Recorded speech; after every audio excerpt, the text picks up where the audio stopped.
All right, guys. Narcissism is an epidemic in the modern world, especially in the United States, apparently. Boomers, it is said, 40% of them have narcissistic traits. Narcissism is an incredibly complicated, difficult to define, and supposedly impossible to treat disease of the mind that causes tremendous damage, unfortunately, mostly to the people around the narc. Not so much, well, the narc is destroyed. They're very miserable creatures in general, I think. So basically what happened is that I figured out that my mother had NPD shortly before she died. And it happened because I ended up dating a girl that was the most severe case that I have ever encountered, unfortunately. And that led to my ability to recognize it in my mother. And so recently I stumbled across a couple of different communities online of people that had suffered abuse from narc parents. And the stories were so similar to my own that it was shocking. It's still shocking. I'm still doing it, watching these videos and interacting with these people. And it occurred to me that sharing my story and offering what I've been able to do to sort of, you can't really overcome it, but I guess you could say to improve, to heal your damaged self-esteem mostly, because that's the primary aspect of our being that is shredded by the narc parent. So here, let me check in with the chat, make sure that we're all right. So yeah, it's difficult to figure out where to start with this because it's just such a massive, convoluted subject. But I guess telling my own story is probably helpful.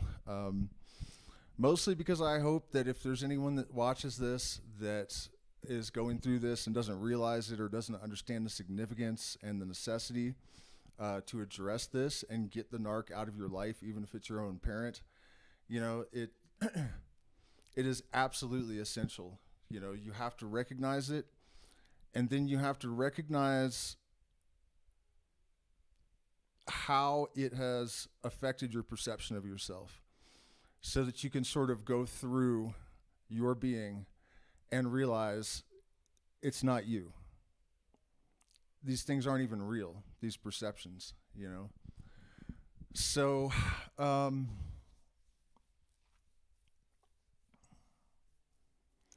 there are different types of narcissists, right? There's the grandiose narcissist, and then there's the self-loathing narcissist. And the self-loathing narcissist basically wants to be a martyr. They will provoke people into victimizing them so that then they can become the bad guy. In the case of the narc mother, they're often the devouring mother, and they want to destroy you so that you are codependent with them forever. And that was my mom to a very, very high degree. Another thing that makes this difficult, because it's often our parents that we're trying to come to terms with in this regard. You want to love your parents. You want to forgive them. You want to take responsibility for yourself as well. You should. So I've noticed, I work with plant medicine and I counsel a lot of people, and there's so many of them have narc parents.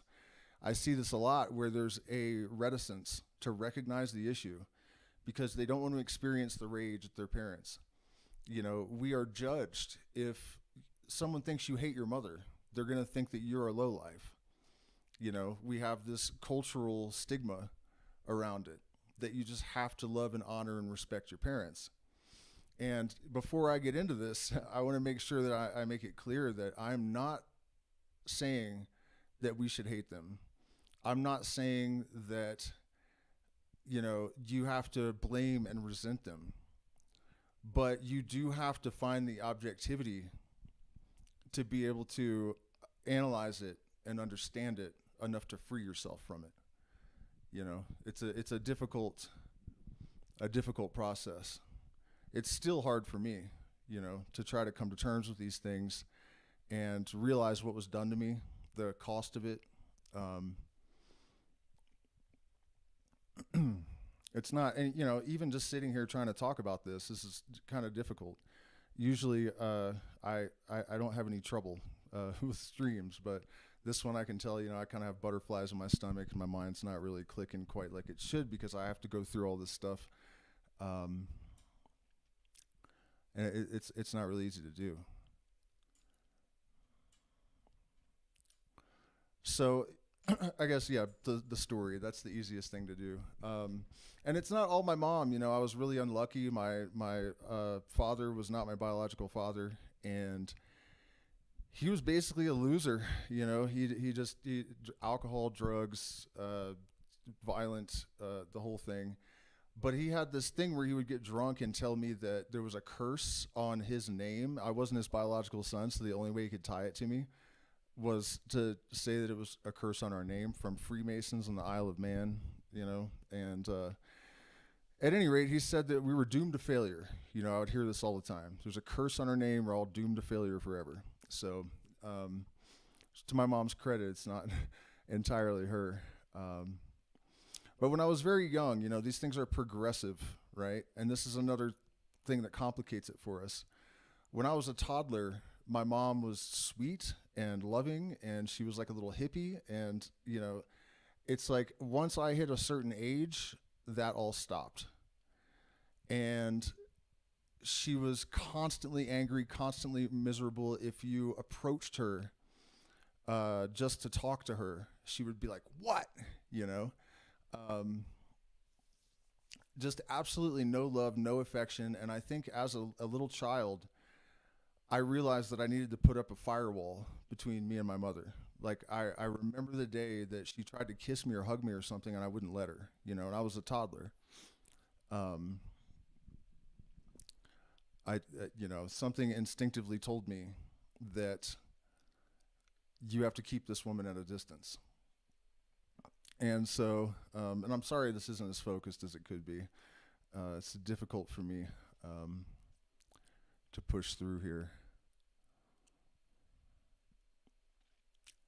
But, you know, so growing up, getting older, looking back, I realized the self-esteem problems were massive from the beginning, right? By junior high school, I remember having this belief that I was ugly and that, you know, no girls would be interested in me. And no matter how many times I set my eyes on in junior high, literally the hottest girl in the whole entire school, and then I found out she actually liked me. This happened over and over again over the years, right? It was not enough for me to even suggest to myself, maybe this perception of yourself that you have is not accurate. Like, how do you explain the girlfriends, you know?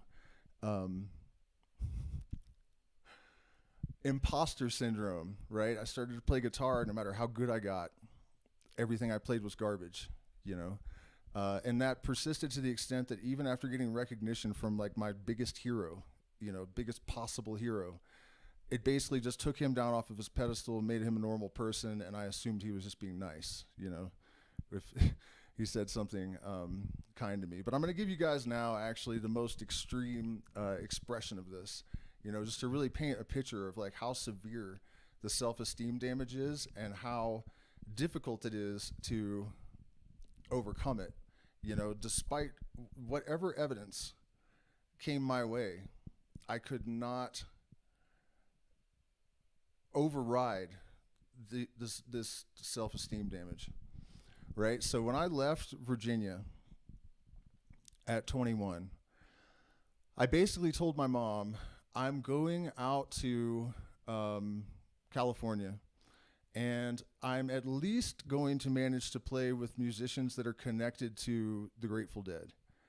At least the supporting musicians, you know, in the post-Garcia project, because I knew it was a little bit too ambitious to say I'm going to go get into the, you know, Grateful Dead and replace Jerry Garcia or whatever. That's kind of what was in the back of my mind.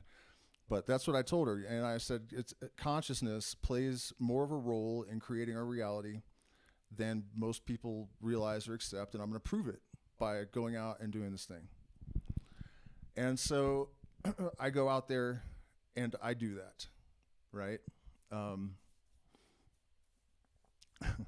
And I didn't talk to my mom for 8 years. Right. So I came down to Ecuador to visit her, and I brought a CD, right? I'm like 31 at this point.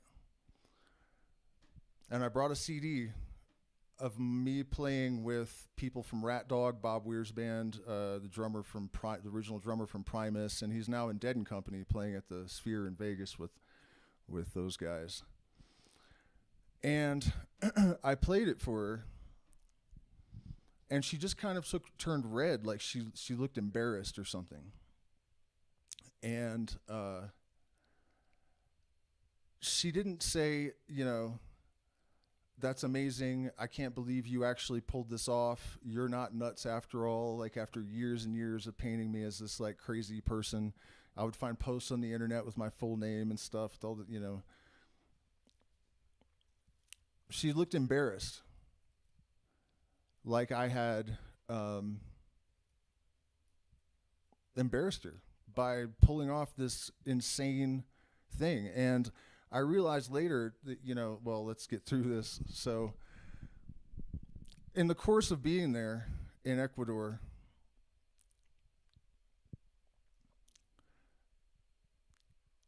I went out to the jungle and drank ayahuasca.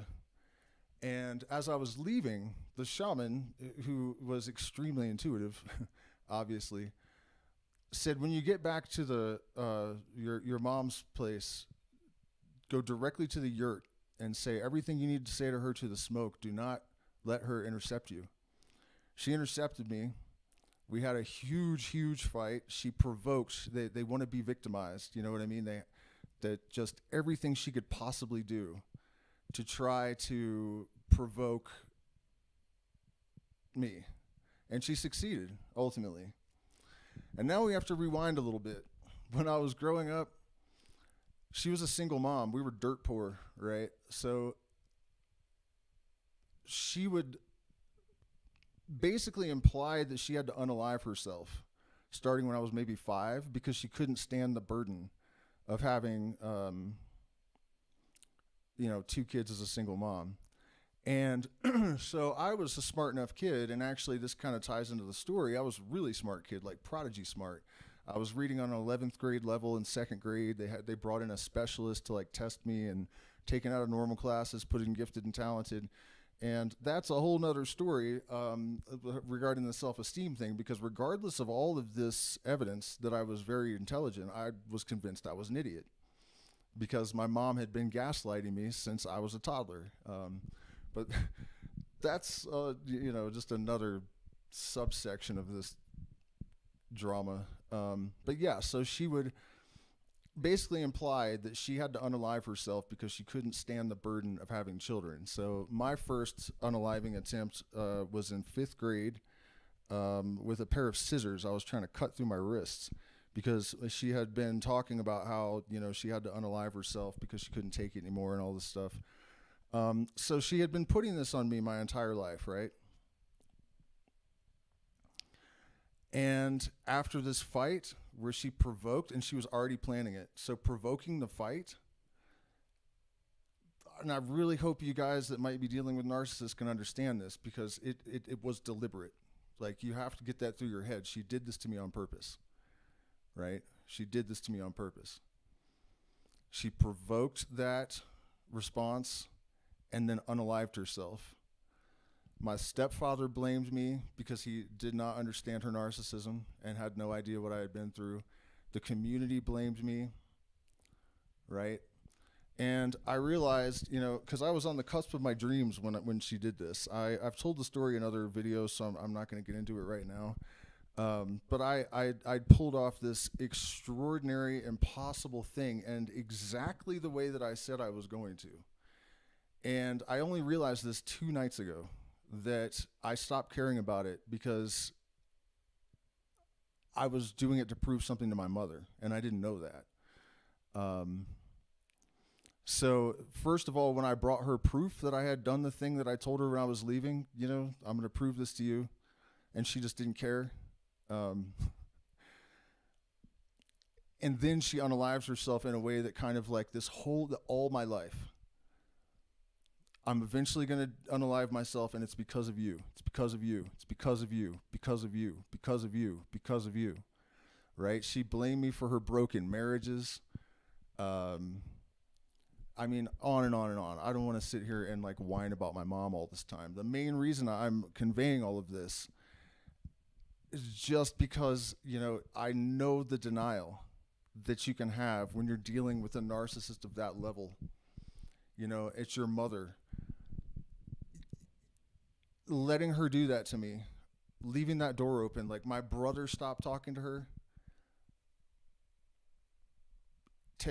5 years before I did or something, you know, because he knew what eventually would come down the pipes. And yeah, I mean, that's the main bullet point that I'm trying to communicate to people is it doesn't matter if it's your mother, it doesn't matter if it's your brother, your father, whoever it is, you have to have no contact. You cannot put them in a position to do to you what my mother did to me. If I could do my life over again, I would have run away. I did run away many times, but I would never have come back. You know, if there's anything I could have done differently, I would have run away no matter what it took and never gone back.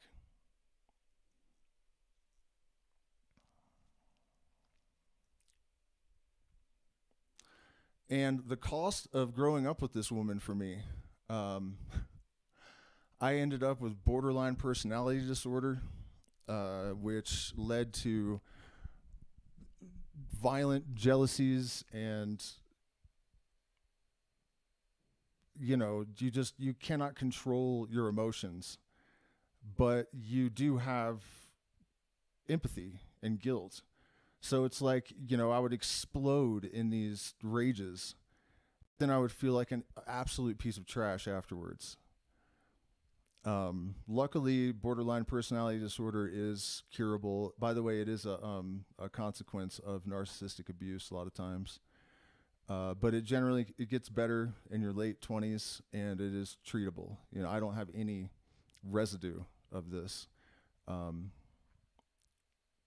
haven't for a long time. I developed chronic fatigue syndrome and severe gastrointestinal issues that took a decade and a half away from me due to opioid addiction. I ended up in prison.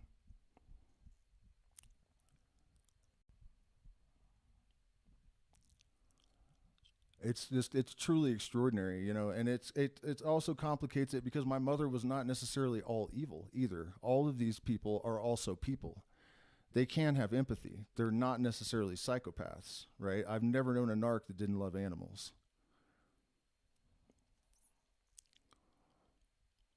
My mother would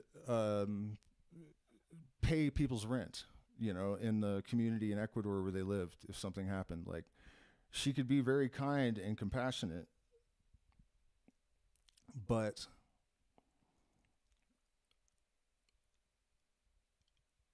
I just had the misfortune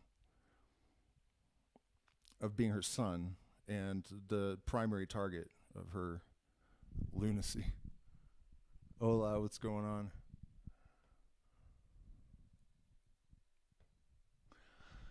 Yeah, and I almost want to apologize because I know this is not coming off the way I had it planned in my head over the last couple of days, and it's really shocked me how difficult it was.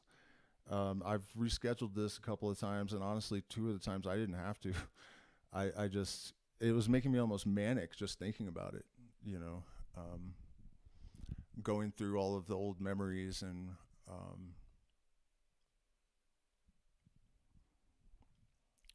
realizing what had happened. So let me tell you guys a little bit about how I discovered that my mom had NPD. I ended up dating a girl whose entire family was a nest of narcissists. But I had no real experience with this other than my mother, you know. And I am an extremely logical person. I'm on the spectrum for sure. And, you know, I'm aware of what I do and why I do. You know, I'm very self-aware and like analytical and stuff. So it just doesn't make, it was really hard for me to understand how it was possible. It's like she was so crazy that I just didn't believe that it was possible. You know what I mean? Like it didn't seem like it could be real or something. And the first thing you'll notice, oftentimes they think everyone else is a narcissist. Her sister's a narcissist, her mom's a narcissist, dad's a narcissist, I'm a narcissist, everyone's a narcissist, right? Because they project.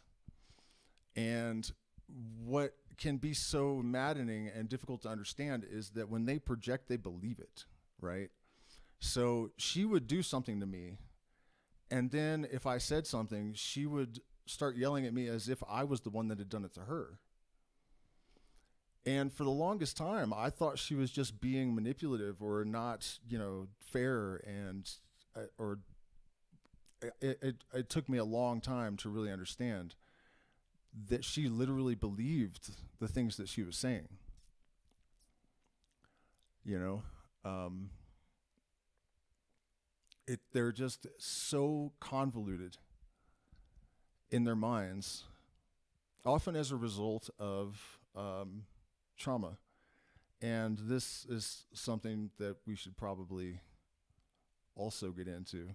In my mom's case, she claims that she was SA'd very badly, and that her stepmother knew about it and turned a blind eye. So these trauma victims often develop the ability to engage selective memory kind of at will, right? So in both the case of this ex of mine and my mom, that's the mechanism that is allowing them to engage in these behaviors and actually believe in it. They're not exactly manipulating you. They're not exactly lying. They really believe whatever they want to think. That's one of the mechanisms that facilitates is almost a bad word for it, but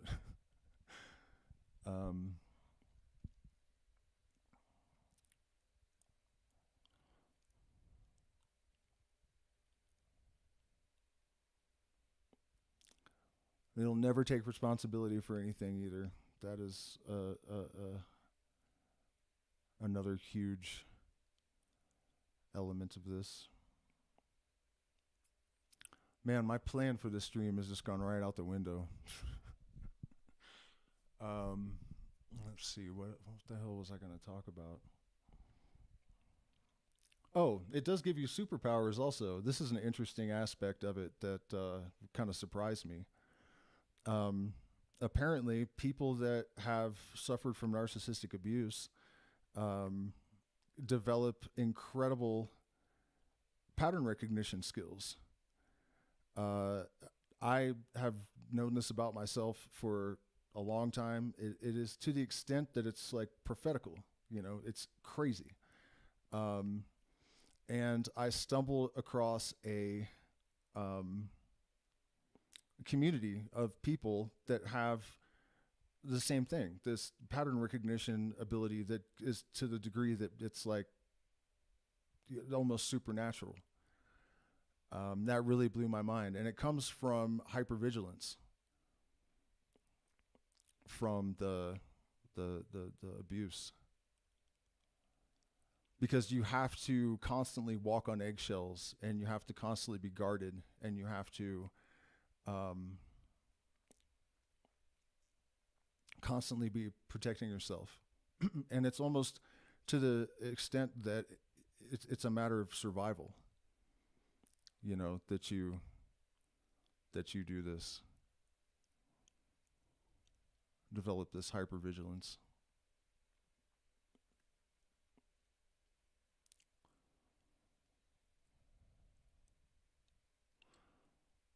Which kind of brings me to, how do you get out of it? How do you get out of it?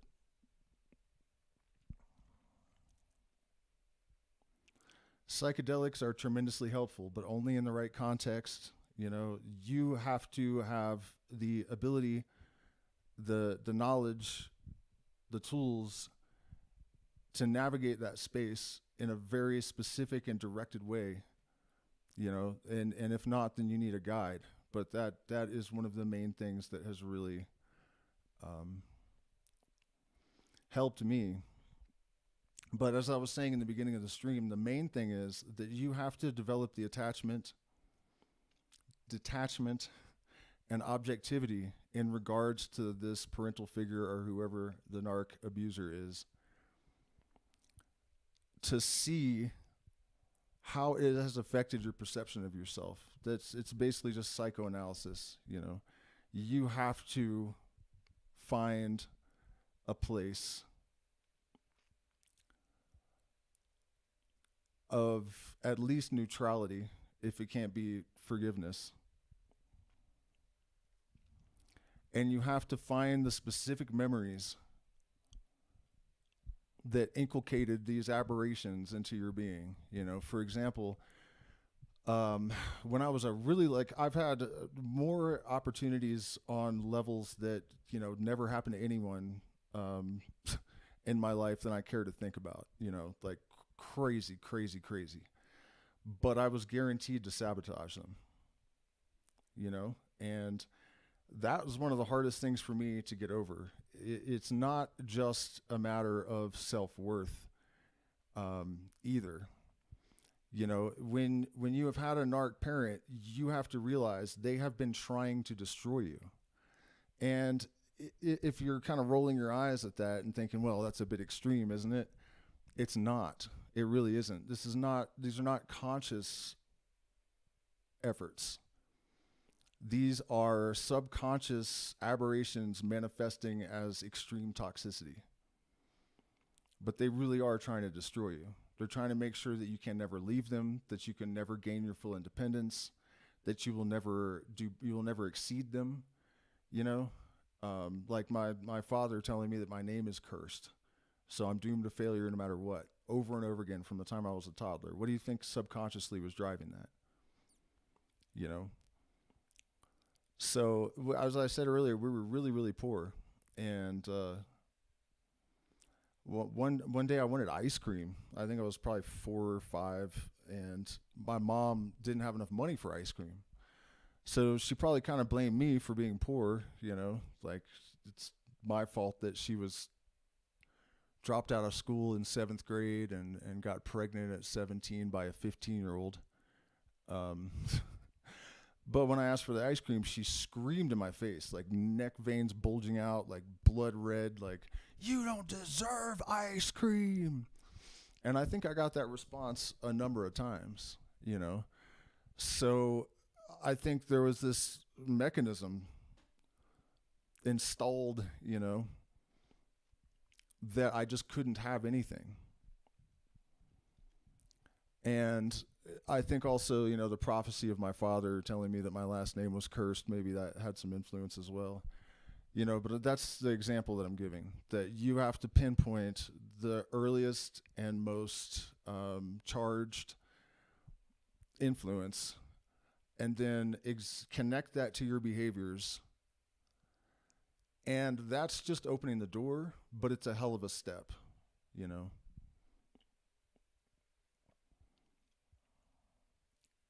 Cause and effect. And I can tell you that just the realization does help, because, for example, deserting my band at this, my whole life had been leading up to this moment, and I let my mother lure me to Ecuador and then, pull the rug out from under my feet in the worst possible imaginable way. Right? So I gave up on music, really. And this was my true will, right? I'm a true will guy. Like, what the hell's up with that, you know? And just realizing that I did that because I could no longer prove it to my mother. You know, I didn't know that was my motivation, but just realizing that in the last few days has drastically changed my attitude towards music. It's changed the way I sing, you know. And the thing is, all of this stuff is like intertwined, right? So when you free yourself from one aspect of the influence, other things are loosened as well, you know, all of the sort of correlative damage. So, for example, when I was a little kid, my mom used to always tell me not to sing. If I started singing, she would tell me it was too monotone and I didn't know how to sing and just stop. And, you know, too little kid, imagine. And so, you know, I've been a really uneven singer my entire life. Sometimes I sing really well. Sometimes it's just awful. And it's a repression from that. And I noticed that just this last revelation, it's almost like something in my throat has released, you know. I no longer feel constricted. I don't feel restrained, you know, like I'm afraid or something.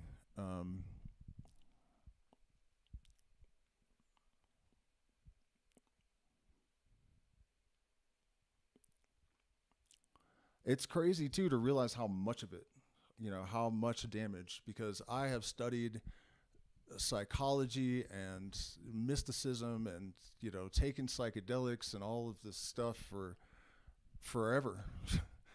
And I made tremendous progress. You know, when I was younger, it was not looking like it was going to end up well for me. You know, I was dangerous. Just, you know, it was bad. So you can kind of develop a sense of complacency. Like, I've done it. I have escaped, you know, and I've realized over time that there's just so much and it's so deep that even at 46 years old, after contemplating this stuff and, you know, going after it with every tool available, there's still stuff that I haven't found yet emerging.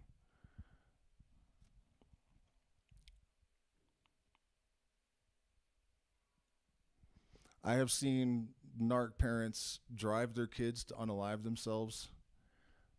I have seen severe, well,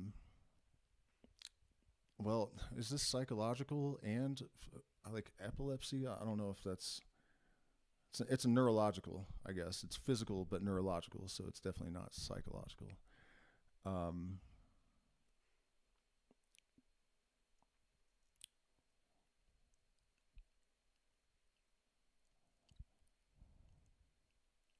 Yeah, let me check in with the chat and see if anybody's had made any suggestions. I am kind of annoyed that I've been so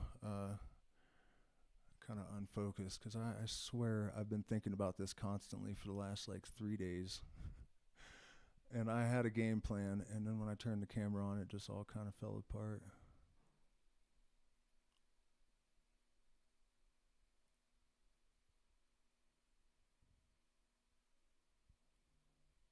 Okay, I don't really see any questions or comments there.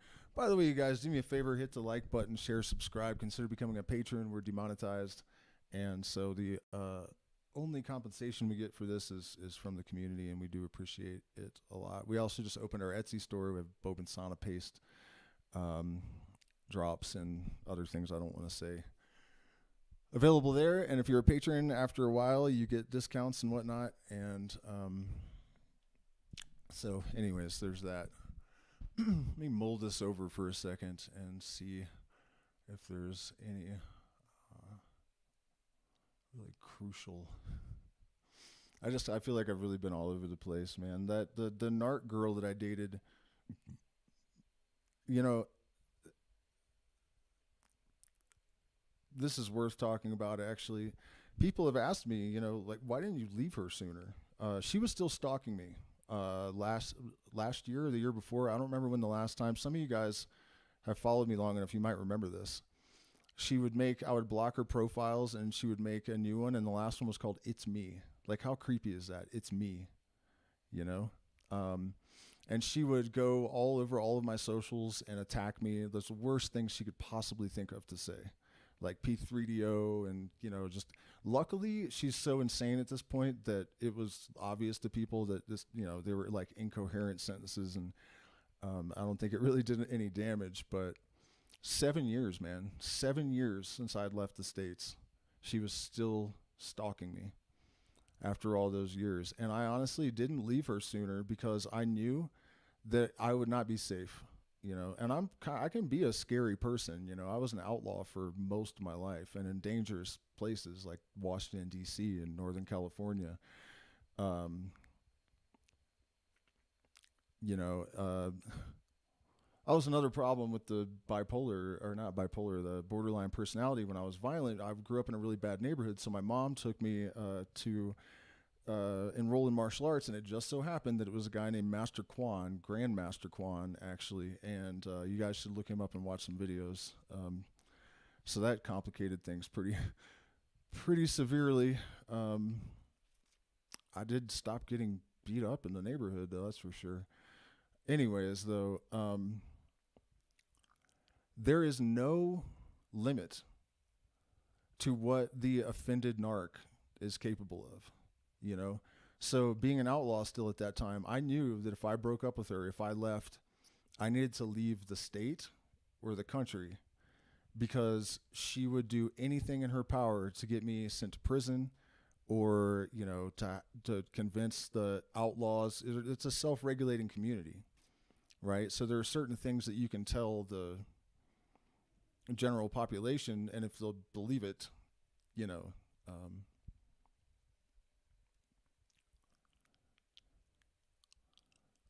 so that's the answer to that question. Why didn't I go away sooner? I couldn't. Literally couldn't. It just wasn't worth it.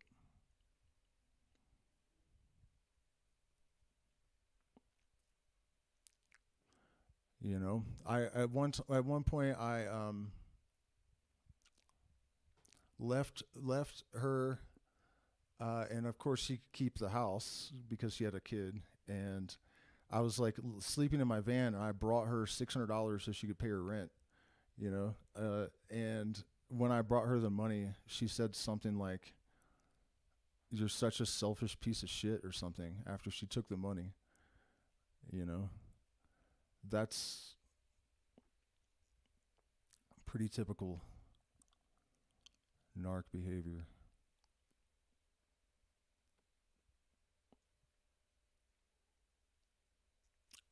So one of the reasons that this stream is kind of a mess tonight, other than maybe the emotional and psychological toll that it's been taking on me thinking about it, is that I have a date with the missus tonight, and I was going to do this later, but I've also been trying to condense my spiel about this. Oh, I guess earlier I was started to talk about what can you do about it, and then I just kind of trailed off into you know, other stuff. Aside from the psychoanalysis, one thing I've learned, and this is really interesting, because the more I look at this, the more I understand that a lot of these influences actually are giving me some of the components that serve me the most in my life. So that's weird, you know, it's really weird.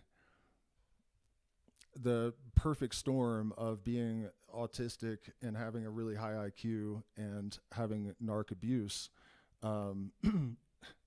actually did something to my brain that I wouldn't trade for anything in the world, you know. And apparently the narc abuse was a significant part of it, because the pattern recognition thing is massive. So, you know, you can even, like I said in the beginning, you can't really get rid of it. You know, I'm never really going to fully overcome all the damage that was done. And worst of all, I'm not going to get all those years back. I'm not going to get those opportunities again, you know? There's nothing you can do about that. But one thing you can do is transmute the trauma, as this stream was titled, the wounds into wisdom, right? And leaning on the strengths that were derived from all of this is somehow satisfying. It's almost like victory over the abuser or something. It's like there's something in the transaction that almost justifies it all. And maybe it's just me, but there is something I can't really articulate that's helpful about that. It also probably is why I'm so good at my job. You know, the Terrence McKenna said the shaman is a madman who has healed himself. You know, and in the process of recovering my identity, I've had to do so much analysis, and my mother, I think her fractured being was so complex that navigating the labyrinth of all of this left me with an incredibly proficient, like intuitive, psychological, analytical toolkit, you know, crazy good at it.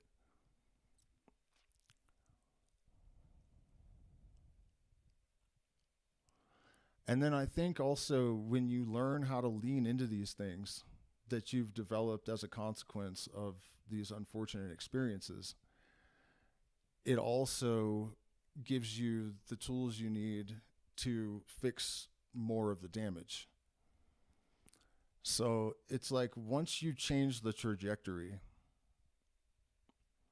from self-loathing and self-sabotage and you know, the gaslighting, that's something I haven't really gotten into much. I keep almost saying her name, this ex of mine. I don't want to do that. But my mom as well, you know. If she didn't want to admit something, she would say, it must have been your other mother, right? I would hear that a lot. God, you weren't as abused as I was. That's one of the last things that she said to me. That's a great one, too. But yeah, she would just not remember. I don't remember that. Like she forced me into the military. I had to go AWOL. And then when I confronted her about it in Ecuador, she said, I don't remember that. And all kinds of stuff, you know, like she got drunk and she got a boob job and she's like, there's your college money, you know? And I mentioned that and she's like, I don't remember that. You know? So I've had all these experiences over the decades that defy belief, and that's part of the issue. But at a certain point, I started to wonder, like, why has it been so hard for me to accept these things that constitute my ontological model, I guess, you know? Why have I had so much doubt despite overwhelming evidence? You know, why isn't I couldn't believe in my own experiences even? And this is another thing that just hit me recently. I've been gaslighted by my mother since I was a toddler.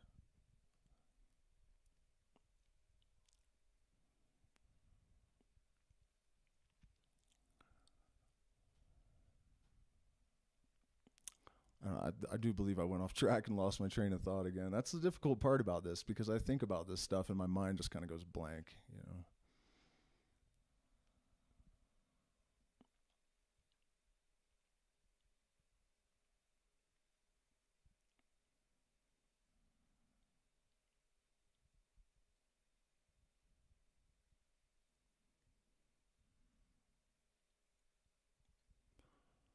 So, again, you guys, you know, I mostly did this. I had planned to go, I think, a lot deeper into a lot of the stories and stuff to really flesh all this out. Maybe I'm just not as eager to dredge all that shit up as I thought I was. Um,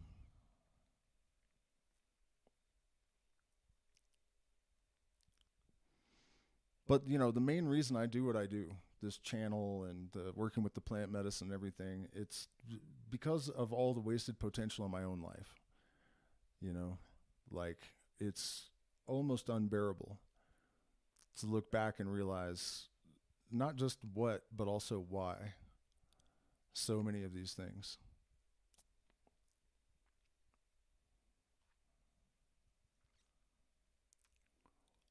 Just so much pointless suffering and wasted time and missed opportunities.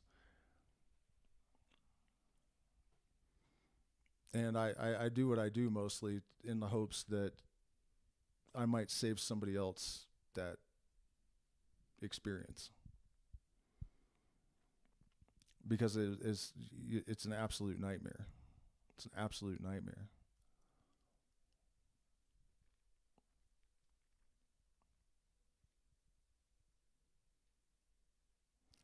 And you know, you can't escape it. You can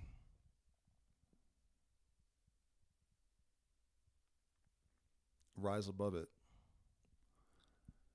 And the reality is that the universe is constructed like this because opposites, you know, are needed to fuel each other. And people take issue with this idea, you know, that damage is necessary for genius and, you know, high level creativity. But show me an exception. Show me an exception. And so with the proper tact and attitude and education and strategy, all of this stuff can be used to fuel ascension.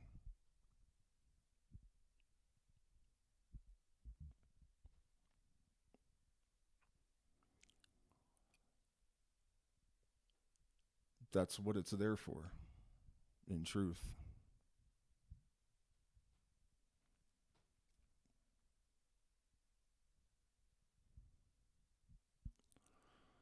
So I do regret, you know, a lot of the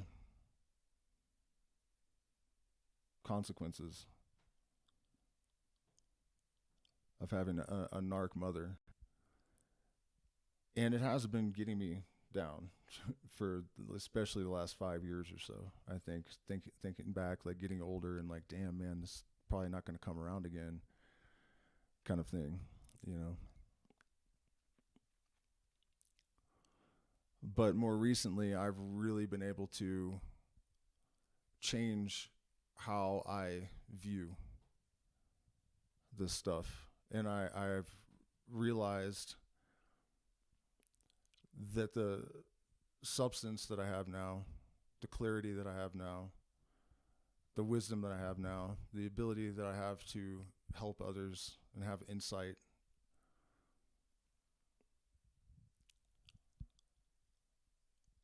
it wouldn't exist to the degree that it does without the trials and tribulations having been, you know, inversely correlated or whatever.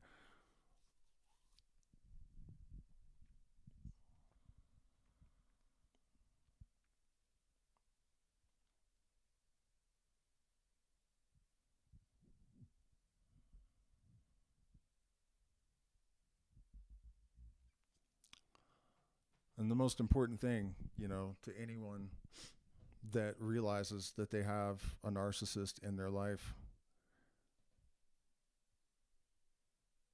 no contact, it really is the only solution. I mean, I know of one case where one of the kids ended up unaliving himself, and the other one would pace when he was in his room. Like, people are in jail, they just walk in a circle like a caged coyote all day. This kid just never stopped, never stopped. Unless he was sleeping or engaged in some activity.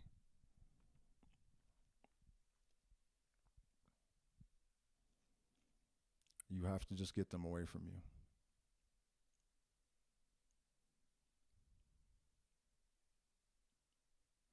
I thought that I was being compassionate.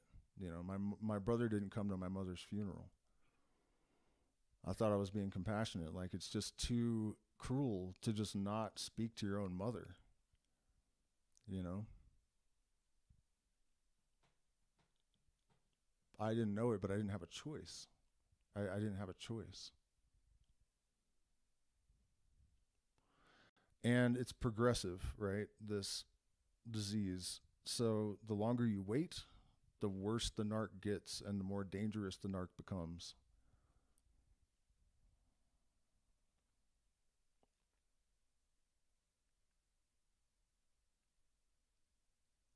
Check in with the chat. Zooming out a little bit here. Do you ever have lapses in your own memories from these traumatic events? I do not. I do not. I have intense continuity of I was trying to quote someone. I can't remember. Hold on. Let me read. Thoughts on regret. Pattern recognition is already a narcissistic trait. Yeah, well, that's why I said that, you know, the combination of all of these things, I think it's why I ended up, it's not just that I have good pattern recognition. They're actually like IQ tests that are just for that, and I pretty much broke it. So, you know, it's not normal. Like, it's not like a normal autistic pattern, you know what I mean? I go back and watch some of my older videos and the predictions that I make and stuff, they're always right. You know, and it's not because I'm a prophet or something. It's just, that's what I think anyways, that it's just the pattern recognition.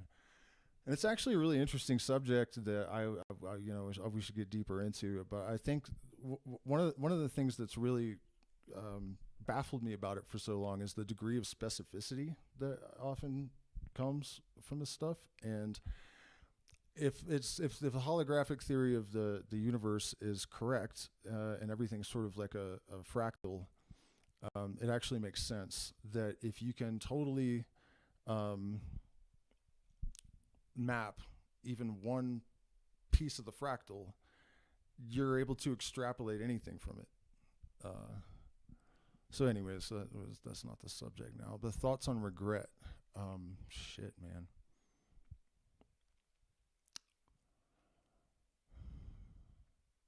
It's a tough one, you know. It's a really, really tough one, especially when you realize that, at least in my case, where the subconscious is exerting influence when it's driven by trauma, there's not really anything you can do about that until it's all worked out, you know. It's gonna happen. Like, I became aware of the self-sabotage and whatnot way before I was able to stop it, you know.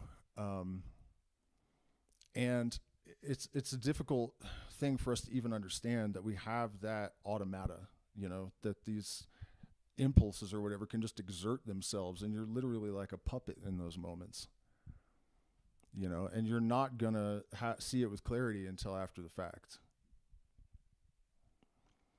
So, you know, one thing that kind of helps, I guess, is to realize that you're not at fault, which is different from not taking responsibility. You know, you weren't at fault, but you still have to figure out how to correct it, you know. And lately, one of the things I've been focusing on is that it's never too late. You never know what's going to happen. I mean, the number of times that I lost some crazy opportunity, like, you know, I'll give you one example that is probably the worst. Like, you know, the Grateful Dead are my biggest influence, and of them, Phil Lesh was the, you know, number one hero. So biggest hero influence alive, you know, Garcia would have been number one, but, you know, he was dead. And I ended up not only, you know, just meeting him would have been insane, but I ended up, and I did not do this on purpose. I just happened to be sitting at a table at his club, and his kids were playing. I didn't even know they were playing. I didn't know that it was their first show. I knew none of this shit. I just happened to be at a guitar lesson down the road, stopped into the club, And I'm sitting there, and Phil and Jill come in and sit down next to me. We're like elbow to elbow, and he's crying watching his kids play their first show. Later, I heard him say that it was a pinnacle experience of his life, and I was like, Jesus Christ, man! I was sitting with him for that. And afterwards, we had a long talk, and he was actually moved to tears and wanted to help me. And, I was talking about this self-esteem damage earlier, that even though I knew the Grateful Dead had these rules they followed religiously, one of them was you never blow smoke, right? So he wouldn't say anything insincere. They don't do that, And it's like, when he started to give me some praise, I guess would be a fair way to put it. It's almost like he lost his stature in that moment or something, and I also just assumed he was just being polite, even though I knew they don't do that, And he asked me to bring him music, and I just didn't. Which, if I could have gone back and told my 20-year-old self that when I left, Virginia to go out there to do exactly that, and then it just happens, and I didn't even do it on purpose, like that's just, it's fucked up it's so fucked up to think about. And he actually, the next time he saw me, he mentioned it again, because this club, I lived near it, and I would go and eat there a lot, and he was around all the time back then.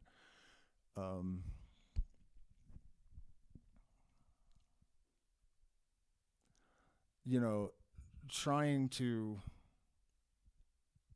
get over something like that. And he just died, a couple of months ago, and that was like because I always kind of told myself, like, I'll make it up, I'll go back and drop something off, maybe he'll remember still, or I don't know, whatever. And that was like, nope, that's definitely not a thing now.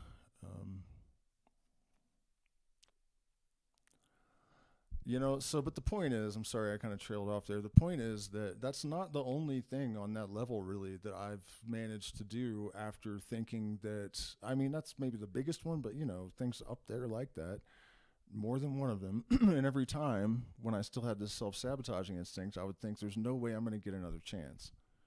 And then I would. And it was on another level compared to the last one. So not only did I get another chance, but it was like, scaled up a lot. And that just continued to happen. In fact, it's even a thing at the moment. Something else, random, crazy shit like that has happened. That, it's not really clear whether it's anything or not, but it certainly could be, and it's definitely real. And it's even higher up on the totem pole than Lesh was. So it's like, you never know what's coming in the future, I guess, is the point, and miracles are not only real, but they're sort of the rule, if you don't allow yourself to be hypnotized by the mundane, right? Like, our culture is kind of engineered to make the ineffable, to reduce the ineffable to the level of mundane. Like, that's what science is for. This is like what humanity does to keep itself in its torpor. And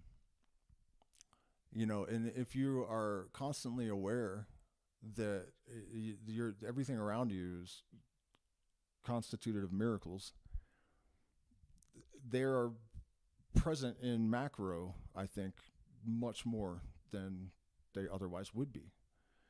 You ain't going to learn what you don't want to know. And I don't want to say you're not going to see it if you don't believe it, because that's not a good approach exactly. It's more of a matter of being open and not allowing yourself to be lulled into that sort of mundane stupor, really. I think that's the main reason that I still have, so many experiences that are just unbelievably like the Lesh thing and things like that. The reason that's happened to me so much is just my frame of mind. I never really lose connection with the mystery. I've never understood how people do that, even. Like, you're a monkey on a rock, and I mean, you guys know what molecules are, and I mean, on and on and on. I mean, it's just incredibly impossible, and yet it's happened anyways. And if you wake up every day like that and don't have any fear, which is something I don't know where I got that from after the life that I've lived. I mean, I had fear in certain ways, but like I was not afraid to go try something that should be impossible and just do it anyways. So I guess what I'm saying is that if you have that attitude and that frame of mind, there's really no reason to look back.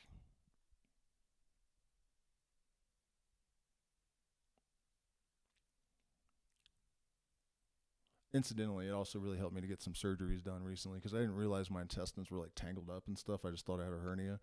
So I was feeling like I was 100 years old, and I thought, well, this is what it's like to be 46 because I didn't know what was going on.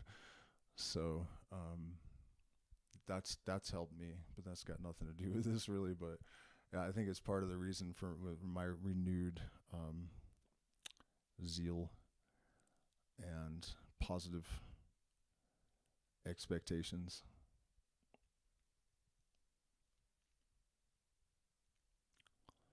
But yeah, man, miracles are omnipresent and imminent.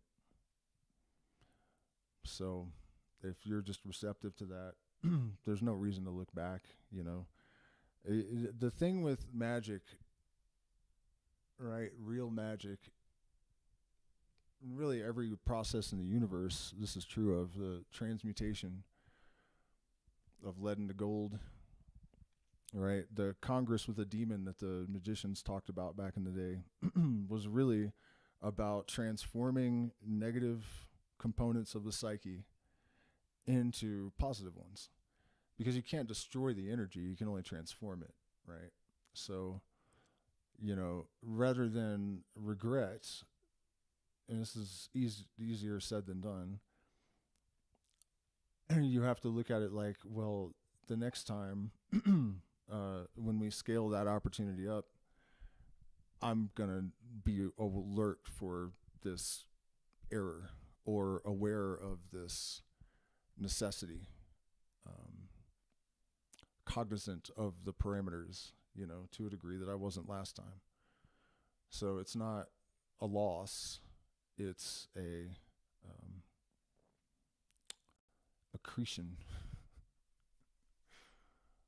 So every step that you take expands your empire. It really truly is just a matter of perspective.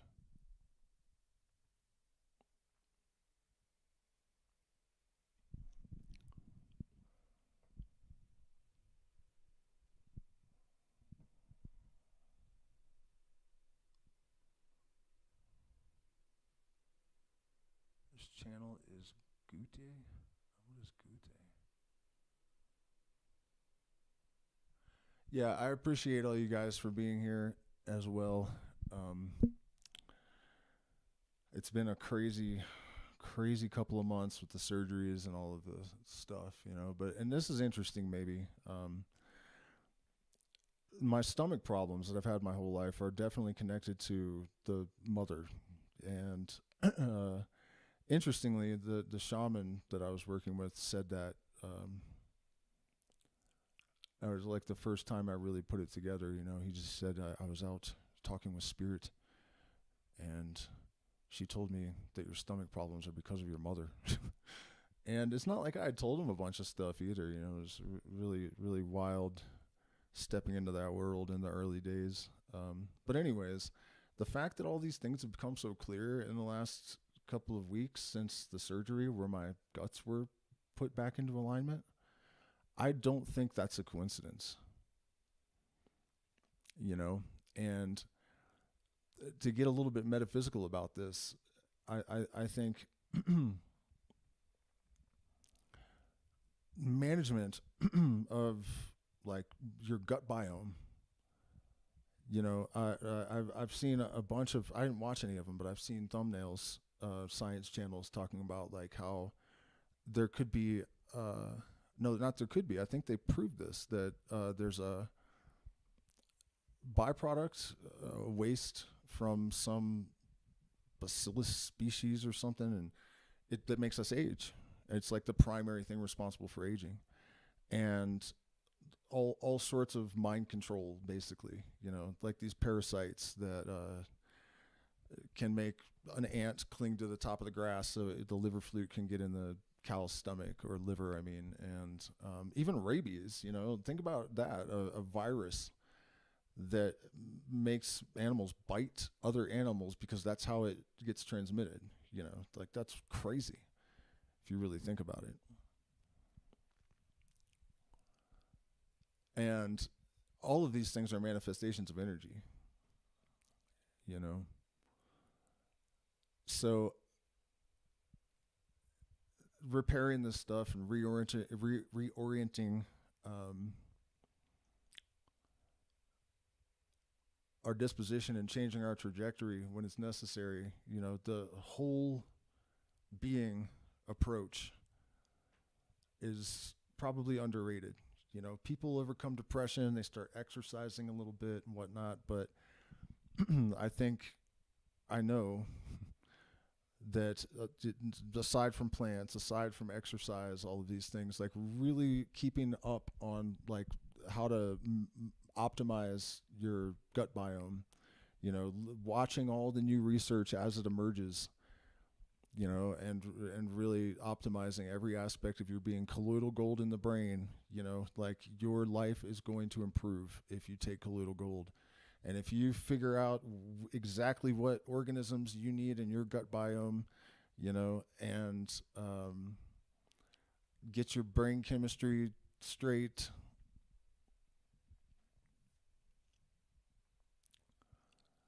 the potential for not only healing and transforming ourselves in this moment is tremendous.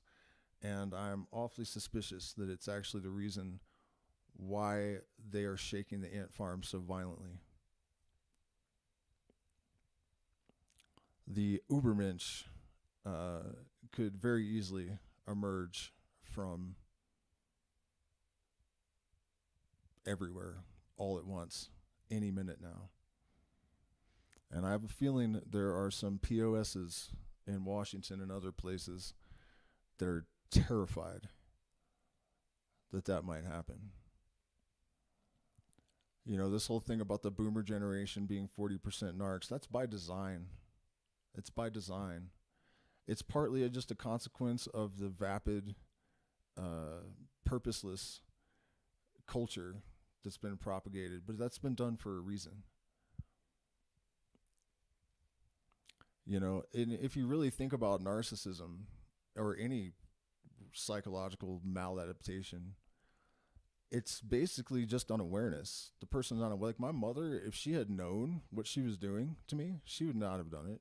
If she could, if she had an awareness and could, what I mean? The older generations, generally, this is evolution, they're not, I'm willing to bet if you actually tested like the ratio of subconscious to conscious governance, that the further you went, the average, would more subconscious and less conscious.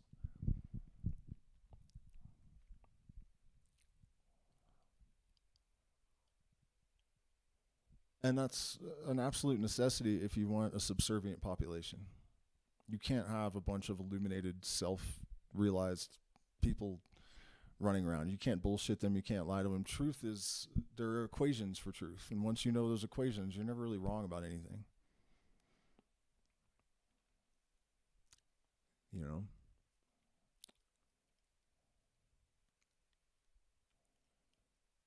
So the potential in this moment is absolutely off the charts. And I wish all of you the best of luck in eradicating narcs from your sphere of influence.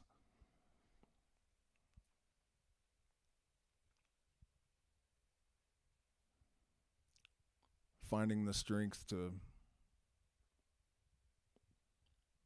be objective and do what you need to do, no matter how harsh it might seem.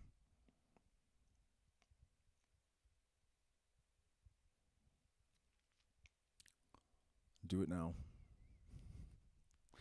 Thank you guys so much. I got to eat some mushrooms tonight, and I'm hungry, so I'm out. But thank you so much for spending this time with me. It's unfortunate that I was a little bit discombobulated, but I guess it's the way the cookie crumbles sometimes.